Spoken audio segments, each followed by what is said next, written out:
When Maya chose Min Jun, his family called it a charity case. They were the ones who needed charity.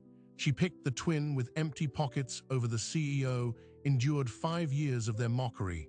This is the story of what they missed and what exploded in their faces. Maya, a graphic designer from Atlanta, and Min Jun, the so-called failure of the illustrious Cum family. His twin brother Min Ho wasn't just successful, he was the heir. This is the story of a gamble that looked like a loss for half a decade, until the numbers hit and the entire family's balance of power shattered. So how does a woman endure being the family joke, and what did she see in him that everyone else was blind to? They met at a gallery opening in Seoul, a world Maya had entered through a freelance contract. Min Jun was the artist, the one whose mixed media piece had caught her eye from across the room. Min Ho was the sponsor, the one giving a speech at the front, thanking corporate partners. The twins were identical in face, a fact that made the divergence in everything else unnervingly absolute. Min Ho wore a suit that cost more than Maya's rent for a year.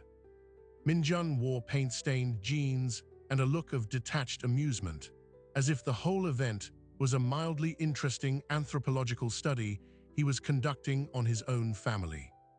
Maya approached the art first. It was a collision of traditional Korean ink painting and glitch art digital projections, messy and alive. Min Jun appeared beside her, not introducing himself, just pointing to a corner of the canvas. "The error there," he said in fluent, lightly accented English. "That's not a bug. It's the only part that's honest." She laughed. He looked at her, really looked, and for a second the detached amusement vanished, replaced by a focus so complete it was like a physical touch. That was the first thing she saw that they missed. He saw Ustarusk, her Ustarusk, not the black woman in the room, not the foreigner, but the designer who understood intentional error. Min Ho joined them minutes later, his hand landing on his brother's shoulder with a weight that wasn't entirely brotherly. "Convincing another patron, little brother," he said, his smile perfect, his eyes on Maya's. "This is the part where he explains the conceptual rupture. Save your money. The only rupture is in his business plan." The joke hung in the air, a practiced family routine.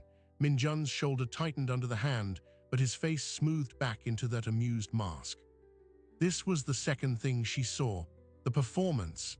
The way Min Ho needed an audience to diminish his twin, and the way Min Jun had learned to be the compliant backdrop.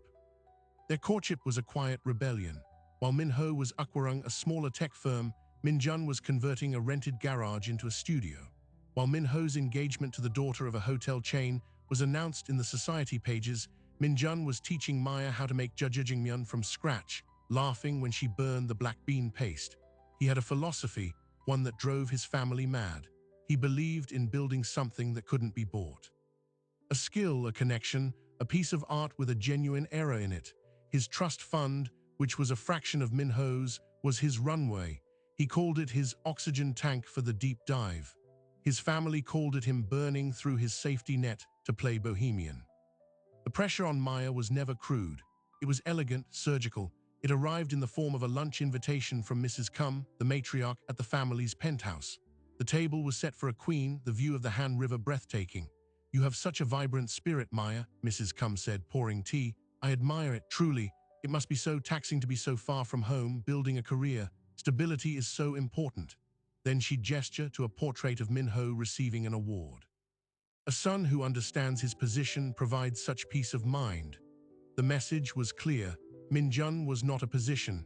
He was a problem to be managed, and loving him was a burden Maya was too naive to understand the weight of. The family's nickname for Min Jun, said with a sigh, was the experiment. As in, when will your experiment conclude and you join the real company? As in, we must fund Min Jun's latest experiment. Maya watched him absorb these comments, a small, almost invisible flinch behind the eyes, then a joke to deflect. He was protecting something inside him, a fragile, stubborn kernel of belief. She found herself wanting to protect it too. Which is how, at a family dinner 6 months in, she found herself speaking up. Min Ho was holding court about market volatility. Min Jun was sketching on a napkin.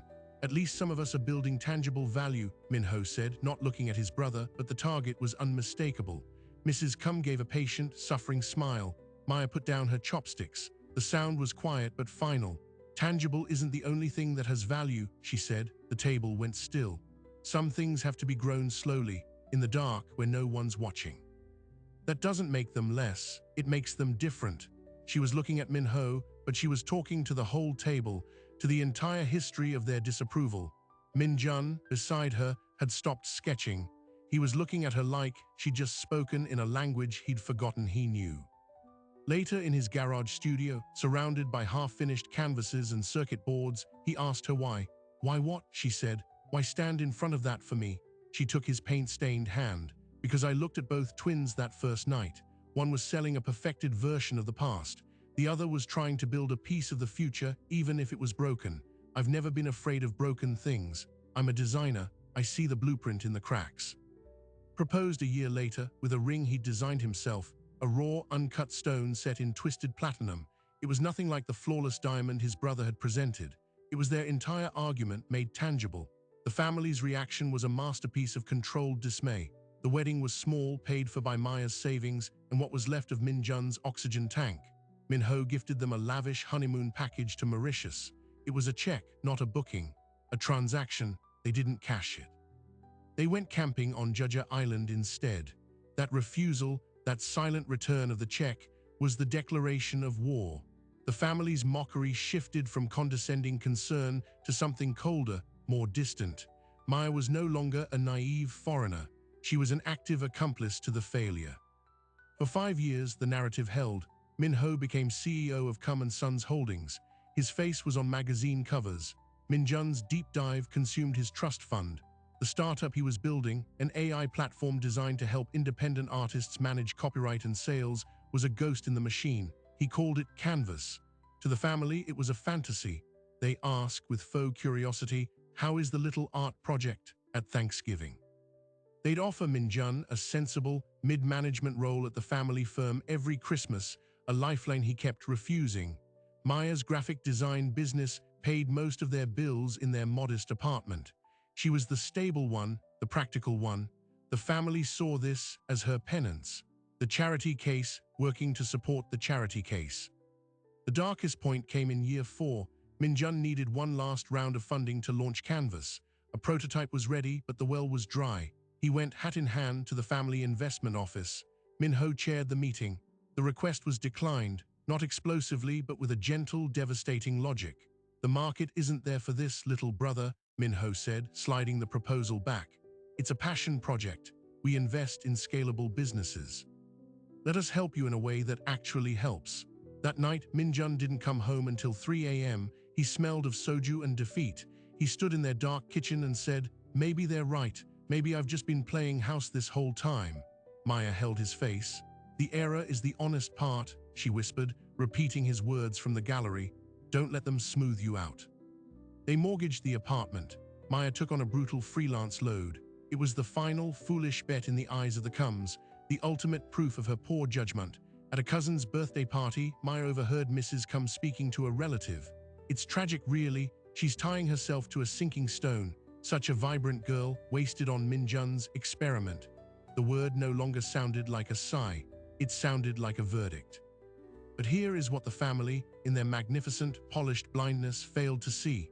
While they were monitoring stock prices, Min Jun and Maya were building a community. Every rejected artist he helped, every small gallery that used his beta tools, every late-night line of code written in that garage-turned office, it was creating a latticework of loyalty, a network not of capital, but of belief. The Kums measured value in quarterly reports. Min Jun was measuring it in thousands of saved digital artworks, in artists in Nairobi and Bangkok who finally got paid. The launch of Canvas was quiet. No magazine covers, no family fanfare, just an email to a waiting list of 20,000 users. The servers, funded by the mortgage, hummed to life. For 6 months, nothing changed. The family's pity was now tinged with exhaustion. The narrative was cemented. Maya, the stubborn American, and Min Jun, the perennial disappointment. Then in the 7th month, a post went viral on an art forum. An artist in Berlin traced a major copyright theft back to a major fashion house using Canvas's tracking tools. The story blew up. Then another case emerged. Then another. Canvas wasn't just a tool, it was a shield. Downloads went from thousands to hundreds of thousands. Then millions. Venture capital firms that had once closed doors were now camping in their tiny office lobby. The valuation numbers started appearing in tech blogs. They were abstract, then improbable, then astronomical. The call came on a Tuesday morning. Min-jun was in the garage, now a legitimate if chaotic headquarters.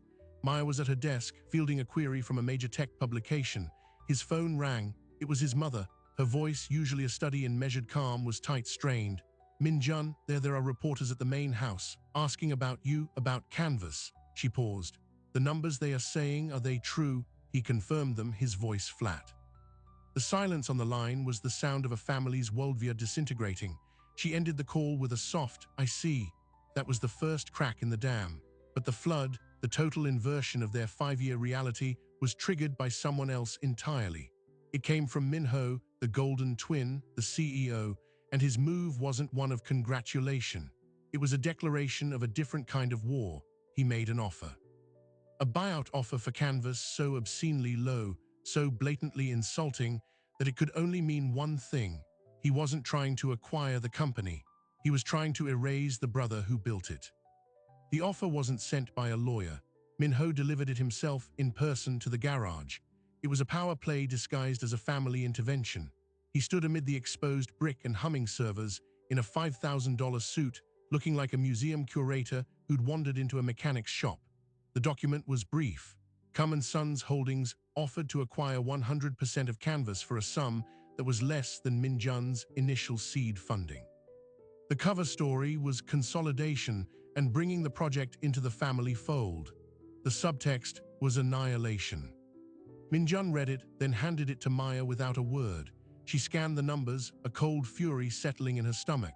This is an insult, she said, her voice quiet in the buzzing room. Min-ho smiled, the same practiced smile from the gallery years ago. It's a reality check. This, he gestured at the chaotic, vibrant room, is a moment, a trend. We have the infrastructure to scale it properly. This offer provides you an exit, a dignified one. You get to say you sold your startup to the family firm. No more mortgage, no more uncertainty. He looked at Min-jun. Mother agrees, it's for the best. That was the trap, framed as rescue, wrapped in the suffocating blanket of family concern. Min-jun finally spoke. If it's just a trend, why do you want it? Min-ho's smile didn't waver. To help you, brother, to finally contribute something tangible to the family legacy. The word tangible hung in the air, the same word he'd used at that long-ago dinner. Maya watched Min-jun. She saw the old flinch, the urge to deflect with a joke, but it didn't come. Instead, something new happened. He stood a little straighter. The detached amusement was gone, burned away in the crucible of the last 5 years. The answer is no, Min-jun said. Not angry, not defiant, just final, like stating a fact of physics. Min-ho's composure cracked for a microsecond, a flicker of genuine surprise. He'd expected negotiation, desperation, relief, not this calm refusal. Think about it, he said, his tone cooling. This is the only offer coming. The tech landscape is ruthless. Without our protection, you'll be crushed by the first real competitor. He left the document on a work table next to a soldering iron, a piece of corporate parchment on a battlefield of creation. The silence after he left was electric. Maya walked over, picked up the document, and slowly, deliberately tore it in half. Then she fed it into a shredder. The mechanical grind was the only sound. Min-jun was staring at the door. He's right about one thing, he said softly. The wolves will come now. Maya came to stand beside him. Then we stopped being rabbits, she said. We built a shield for artists. Time to see if it can shield its makers.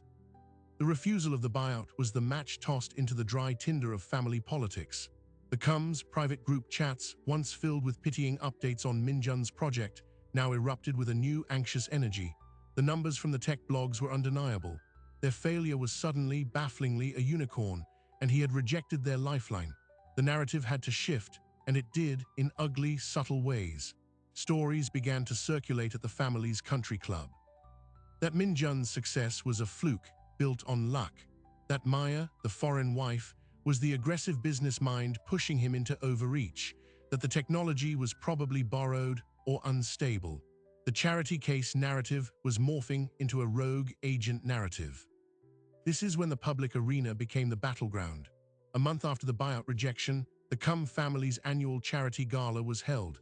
It was the social event of the season, a night where the family displayed its unity, its philanthropy, its impeccable taste. Attendance was mandatory for all members. For the first time in 3 years, Minjun and Maya received a formal, gold-embossed invitation, not an afterthought call from his mother, an invitation. It wasn't an olive branch. It was a summons to the Colosseum. Maya knew it. She stood in their bedroom, holding the red gown she'd bought for a fraction of the cost of what every other woman there would be wearing. It was her armor. "We don't have to go," Minjun said, watching her. "Yes," Maya replied, her voice steady. "We do. If we don't, the story they tell about us tonight will become the truth, that we're ashamed, that we know we don't belong, we're going, and we're walking in like we own the future they're all trying to preserve." The night of the gala was a study in shimmering tension. The ballroom was a cathedral of old money. Crystal chandeliers, black-tie waiters, the low hum of orchestrated power. Minjun, in a simple but perfectly cut navy suit, and Maya in that flowing red gown, entered. Every head turned. The silence wasn't a pause, it was a held breath. They were the specter at the feast, the living, breathing rebuttal to the family's entire hierarchy. Mrs. Kum approached first, a masterpiece of conflicted poise. She kissed Minjun on the cheek, her eyes scanning him as if looking for cracks. "You look well," she said. Her gaze shifted to Maya. "Maya, that kulk is bold." It was the first shot, a compliment that wasn't one. Maya smiled serene. "Thank you, it felt appropriate." They were soon surrounded by uncles, cousins, board members. The questions were velvet daggers. "So Minjun, when do you think you'll hit your first billion?" Asked an uncle, his tone jocular, his eyes sharp. "We're focused on hitting our next milestone for user artists," Minjun replied, bypassing the bait. 10 million by year's end. The number landed with a quiet thud. Then Minho arrived with his wife Sujun. He moved through the crowd like a prince, accepting handshakes, his smile broadcast ready. He made his way to them, the center of the unavoidable storm.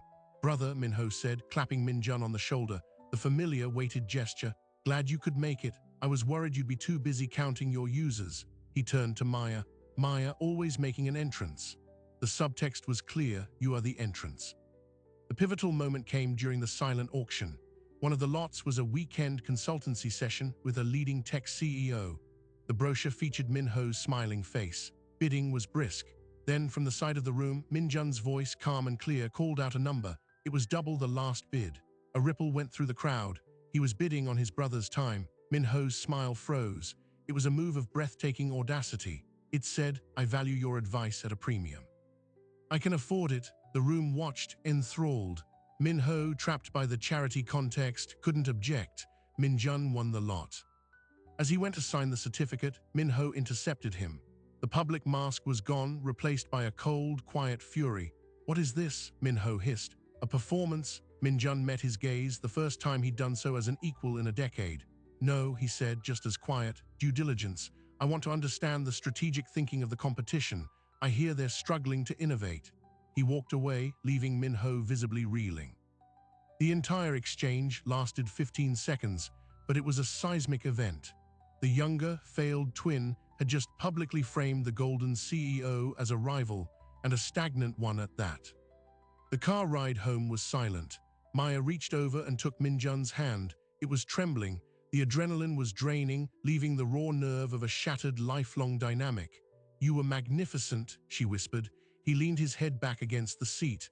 "I feel like I just declared war on a planet." "You did," Maya said. "Our planet now." But the gala was just the public thutter. The real escalation happened in the boardrooms Minjun had never been allowed to enter. The Cum & Sons Holdings quarterly results were released the following week. They were mediocre, not a disaster but a stagnation. Analyst reports cited lack of innovation in the digital portfolio and missed opportunities in creator economy adjacencies. The phrase creator economy was a direct, glaring reference to the sector Canvas was now dominating. Minho, the CEO, was suddenly on the defensive. This is where the major pivot reframed everything. A leaked internal memo, later verified by several sources, revealed the truth. Minho's lowball offer for Canvas wasn't just about pride or erasing his brother. It was a Hail Mary. Cum & Sons board had given him a mandate to either acquire a leading platform in the creative tech space or build one. Their in-house attempts had failed, costing millions. Canvas was the obvious, perfect target. Aquarung, it would have solved Minho's problem, absorbed the innovation into his legacy, and kept Minjun as a subdued, paid-off subsidiary. The insulting offer was a tactic. They assumed Minjun was desperate enough, beaten down enough, to take any deal that had the family name on it. They assumed wrong. And now, Min-ho wasn't just facing a rebellious brother. He was facing a hungry, agile, publicly celebrated competitor that was highlighting his own company's weaknesses. The experiment was now the benchmark. The family's unity began to fracture under this new pressure. A faction, led by a pragmatic aunt who sat on the board, started asking uncomfortable questions. Why had they dismissed Minjun for so long? Could this conflict be leveraged for a genuine merger, a real partnership? Mrs. Kum was caught in the middle, her loyalty to the heir Min-ho at war with her dawning, bewildered pride in the prodigal son. The pressure cooker of family loyalty was now boiling over into corporate strategy. And then the ultimate symbol of the inversion occurred. Maya was approached, not by the family, but by the magazine that had once put Min-ho on its cover. They wanted her, the Black American graphic designer turned co-architect of a tech phenomenon, for a feature titled The New Face of Innovation, Love, Art, and Algorithms. They wanted to photograph her at home with Minjun in their modest apartment, the very apartment the family had puttied. The shoot was scheduled. When the family found out, the reaction was not anger, but a profound, disorienting silence. The Outsider, the charity case, was about to become the literal cover story for Success, while the anointed heir was fielding questions about quarterly stagnation. On the eve of the photoshoot, as Maya laid out her clothes, not a gown, but the simple, elegant clothes she actually wore, Minjun's phone buzzed. It was his father, a man who had communicated through his wife for years. He wanted to meet, not at the house, not at the office, at a neutral, quiet tea shop. The message was simple: we need to talk before this goes any further. It was neither hostile nor warm. It was the sound of the foundation shifting. Minjun showed Maya the message. "What do you think he wants?" he asked. Maya looked at the phone, then at the waiting clothes for the photoshoot that would change everything. "He wants to negotiate," she said, "but not with the CEO of Canvas. He wants to negotiate with his son. That's more dangerous." The tea shop meeting wasn't what anyone expected. Mr. Kum didn't talk business. He placed an old, faded sketchbook on the table between them. It was filled with architectural drawings, not of buildings, but of intricate, impossible machines. "I did these when I was 22, he said, his voice gravelly. "Before I took over the company, my father called them distractions." He looked at Minjun, and for the first time Minjun saw not the patriarch, but a man who had also once been a son in this family. "I told you to be practical, to follow your brother. It was the only language I knew how to speak." He pushed the sketchbook across the table. "I was wrong. What you built, it's not a distraction. It's the main event now." The confession was a seismic shift. The foundation of Minjun's entire struggle, his father's disapproval, had just been revealed as a recycled trauma. The old king was abdicating, not in favor of the heir, but in awe of the rebel. Minjun left the meeting not with a deal, but with the sketchbook, a ghost of his father's surrendered dreams in his hands. He showed it to Maya that night. They sat in their living room, the quiet hum of the city outside, and paged through the delicate drawings. "He sees it," Maya whispered. "He finally sees you." But the validation came with a new hover weight. The battle was no longer just against the family's disdain. It was against their belated, complicated embrace, which could be just as suffocating. The magazine feature hit newsstands the next week. The cover was a shot of Maya and Minjun in their apartment, surrounded by plants and art, looking like partners in every sense of the word. The headline read, "Building the Future, One Authentic Era at a Time." Inside, the article detailed their love story, the garage startup, the family friction. It was sympathetic, smart, and it made them look like the only sane people in a gilded cage. The family was quoted, giving carefully bland statements about supporting all ventures. Min-ho was quoted once, a single line, "Competition drives innovation." It sounded weak, defensive. The article was a crowning moment, but in the hyper-connected world they now inhabited, every crest creates a corresponding trough. The "wait, it gets worse" moment came 3 days later. An anonymous post appeared on a popular tech industry forum. It claimed, with convincing technical jargon, that Canvas's core copyright algorithm wasn't developed in-house. It suggested it was licensed cheaply from a failed Russian tech startup, and that Minjun had repackaged it as his own innovation. The post included garbled code snippets and dates that seemed to line up. It was a lie, a sophisticated, damaging lie, but in the court of public opinion, the accusation is often the verdict.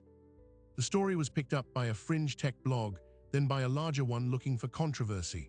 The headline, Canvas, inspired innovation or ingenious repackaging. Min Jun's team scrambled to issue a denial to release their own development logs, but the shadow had been cast. User trust, their most sacred currency, flickered.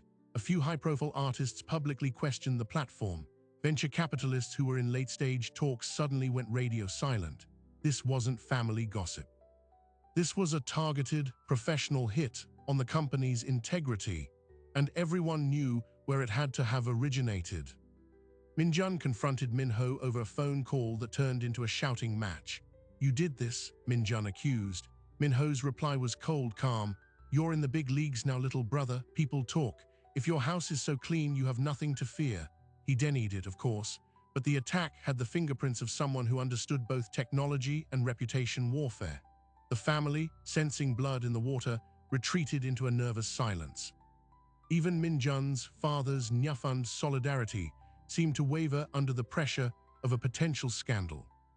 Maya, however, moved differently. While Min Jun and his lawyers drafted statements, she went digging. She wasn't a coder, but she was a researcher and a connector. She tracked the anonymous account that made the first post. The digital trail was a maze of proxies, but the timing was the clue. The post was made at 3 a.m. Seoul time. She cross-referenced this with Min Ho's schedule, gleaned from a society page photo caption placing him at a conference in San Francisco the week before. San Francisco was 10 a.m. at the time of the post, a plausible time for a hired operative to be awake and working. It was circumstantial, but it was a thread. She pulled on it. Through her network of artist friends, she found a freelance digital investigator in Berlin who owed her a favor. Within 48 hours, they had a lead. The code snippets in the anonymous post bore a stylistic signature. They matched the style of a freelance contractor who had done minor, short-term work for Cum & Sons Holdings' IT department 2 years prior. The connection was thin, but it was a wire leading back to the family company. This wasn't just Min Ho being spiteful. This was corporate sabotage using company resources. Armed with this, Maya didn't go to the lawyers. She went to the one person in the family she thought might still care about the line between competition and destruction, the pragmatic aunt on the board. She requested a meeting woman to woman. They met at a discreet cafe. Maya laid out the timeline, the digital footprint, the contractor link. She didn't accuse, she presented. "This isn't about Min Jun winning or Min Ho losing anymore," Maya said, her voice steady. "This is about the Cum name being attached to a smear campaign. If this gets out, Österusk one it gets out, the scandal won't stick to Canvas. It'll stick to Cum & Sons. It'll look like a legacy giant trying to cheat to kill a startup. The narrative writes itself." The aunt listened, her face impassive. She took the file Maya had prepared. "Why bring this to me?" she asked. "Because," Maya said, "I think you're the only one who sees this family as a business that needs to survive, not just a throne that needs to be sat upon." The aunt said nothing, but she kept the file. The next day, the board of Cum & Sons Holdings called an emergency executive session. Min Ho, as CEO, was required to attend. The details of that meeting have never been fully leaked, but the outcome was immediate and public. Cum & Sons Holdings issued a formal brief statement. After review, the company affirms it has no involvement in and condemns the dissemination of false information regarding Canvas technologies. "We believe in fair competition and innovation." It was a masterpiece of corporate speak. It was also a stunning, public rebuke of Min Ho's methods by his own board. The aunt had played her hand. The scandal cloud over Canvas began to dissipate as quickly as it had formed. The tech blogs ran follow-up stories titled "Startup Vindicated." The venture capitalists called back, but the damage to the brothers' relationship was now fatal and public. The war was no longer cold. The forum post was the first bomb thrown. The board's statement was the retaliatory strike. The family estate became a tense, demilitarized zone where no one felt safe. And then the second-order consequence, the one that truly reshaped the landscape, arrived. It came from the most unexpected quarter. Min Ho's wife, Sejun, tired of being a prop in her husband's bitter drama and sensing his staff fatting, she filed for divorce. The grounds cited, according to sources close to the family, were irreconcilable differences stemming from obsessive professional rivalry. The gossip channels exploded. The golden couple was shattered. Min Ho's personal life was now tabloid fodder, his image as the stable, impeccable heir in tatters. His mother, Mrs. Kum, was reported to be devastated. The family's focus fractured entirely, consumed by the dual fires of corporate rebellion and domestic collapse. In the midst of this chaos, Min-jun and Maya received another invitation. This one was for a meeting at the offices of a global investment fund, one of the most prestigious in the world. They weren't just interested in funding, they were proposing a path to an IPO, a chance to take Canvas to the world stage on their own terms, completely independent of the Kum family ecosystem. It was the ultimate validation and the ultimate escape. But it came with a condition that would force a final, impossible choice. The lead investor, a formidable woman who had built her own empire from nothing, said to them, "Your story is your strength, but the ghost of this family drama is a liability. To cross this threshold, you need to be free of it, not in fact, but in perception. The world needs to see a clean break. How you achieve that is up to you." They left the meeting with the golden key in their hands and a final boulder in their path. They could have everything they had built for, but only if they publicly severed the very ties that had defined their struggle for 5 years. It wasn't about money anymore. It was about identity. Could Min-jun step into the future as his own man if the final step required a ritualistic rejection of his past? And what would that rejection cost his parents, his father, who had just offered a sketchbook as a peace treaty? The pressure was no longer about survival or success. It was about legacy and liberation. The stage was set for one final, family-shattering act. Min-jun and Maya didn't hold a press conference. They didn't issue a statement denouncing the family. Instead, they sent out invitations to a very small, private exhibition.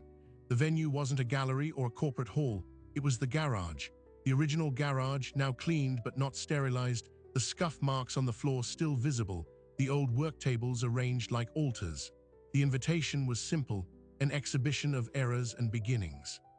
The guest list was shorter than the family expected. It included Min-jun's parents, the pragmatic aunt. It did not include Min Ho, and it included the lead investor from the Global Fund. On the evening of the exhibition, the space was lit warmly. On the walls weren't projections of Canvas's success metrics. They were artifacts. The torn buyout offer from Min Ho framed, the shredded remains from the shredder displayed in a glass case next to it, the first clunky prototype circuit board for Canvas, and in the center of the room, on its own pedestal, was Mr. Kum's old sketchbook, open to a page of one of those impossible machines. Next to it was Min-jun's Ulus notebook, open to a sketch that was clearly the spiritual ancestor of Canvas's logo. The connection was silent, powerful, undeniable. This wasn't a rejection of family, it was a recontextualization of it. It said, "This is where I come from, this is what I built from it. The line is clear and it leads here to now." Mr. and Mrs. Kum arrived, dressed formally, looking like visitors to a foreign country. They moved through the space slowly. Mrs. Kum stopped in front of the shredded buyout document, her hand rising slightly to her mouth. Mr. Kum stood for a long time in front of the two sketchbooks, his own and his son's, his expression unreadable. The investor moved with a curator's eye, nodding occasionally. Maya watched them all, her arm linked with Min-jun's. This was their answer. The clean break wasn't a slash of the knife. It was the gentle, firm act of drawing a boundary around their own story and ducklerping it complete. The family was invited to witness the closure, not to participate in the next chapter. At the end of the evening, Mr. Kum approached his son. He didn't speak for a moment. Then he said, "You framed the failure." He meant the buyout offer. Min-jun nodded. It was the turning point, not the failure, the refusal. Mr. Kum looked at his wife, then back at his son.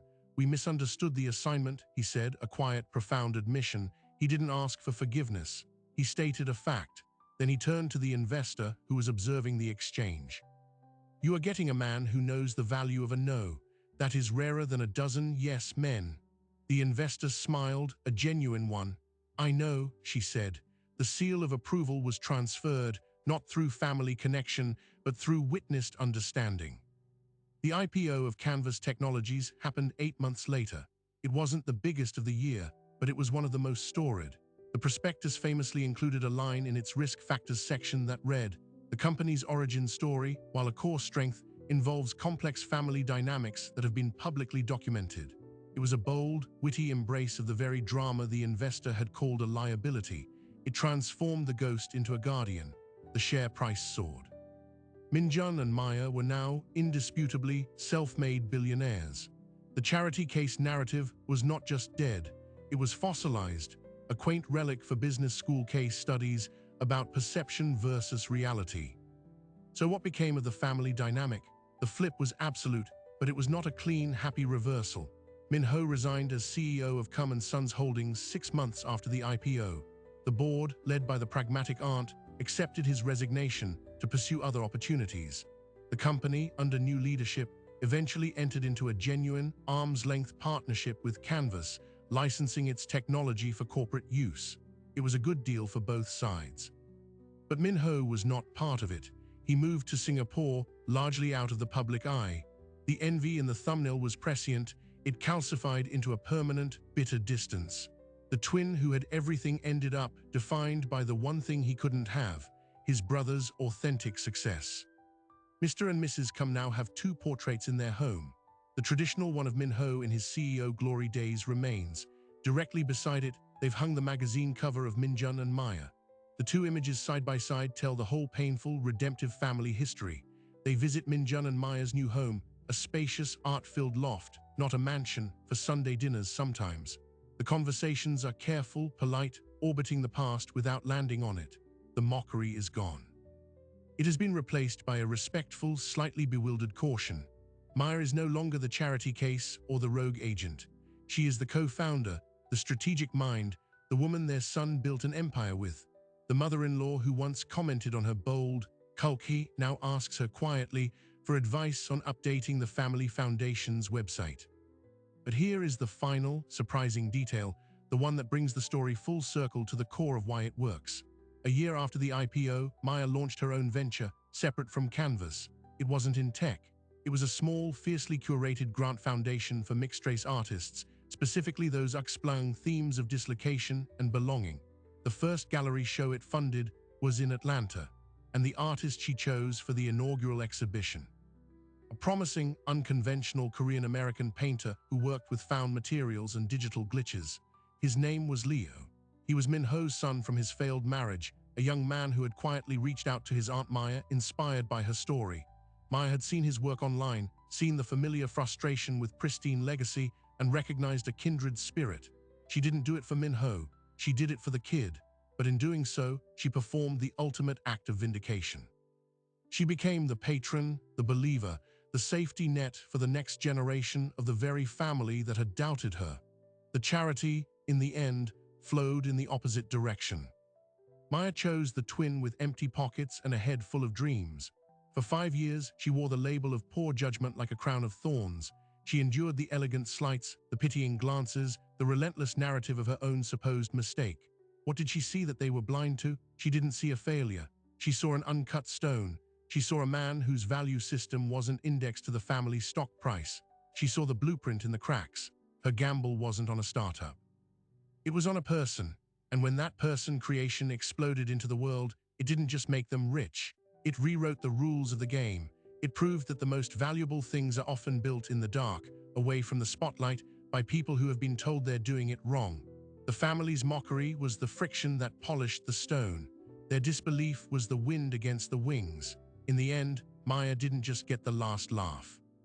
She built the room where the laughter echoes, on her own terms, with the man who always knew the error was the honest part. Their story closes not with a defeat of the past, but with a graceful, powerful integration of it. The experiment, as it turns out, was the control group, and they were the breakthrough. So what is the real lesson in the story of Maya and Min-jun? It's not that betting on the underdog always pays off financially. Sometimes it doesn't. The deeper truth is about the architecture of belief. Every family, every social circle operates on a set of silent rules about what constitutes value, a good job, a certain pedigree, a visible kind of success. Maya looked at Min-jun and saw value that existed outside of those rules. She didn't just believe in him despite his family's mockery. She believed in a different metric altogether. Her faith became the foundation he could build on when his own was crumbling. That is the hidden engine of this story, not the startup, not the IPO, but the private, unwavering commitment to a different definition of winning. Their vindication arc forces our uncomfortable question. How many potential artists, innovators, or simply happy people have been smoothed out into conventional shapes because the people who loved them believed the world's rules more than they believed their spirit? The Cum family wasn't evil. They were simply loyal to a legacy system. Maya's offense was that she was loyal to a person and to the peculiar, unpredictable future he contained. In the end, the system had to recalibrate around the person. That's the true power dynamic at play. This story resonates because it's a fantasy that touches a universal nerve. The fantasy isn't the money. It's the moment the table flips and the quiet confidence you held in private becomes the public truth. It's the validation that comes not from changing who you are, but from the world finally catching up to who you've been all along. For 5 years, Maya and Minjun lived in a story other people wrote for them, the charity case and the failed experiment. Their entire journey was the slow, deliberate act of taking the pen back and writing their own. As for the family that mocked them, their mockery wasn't the antagonist, it was the inciting incident.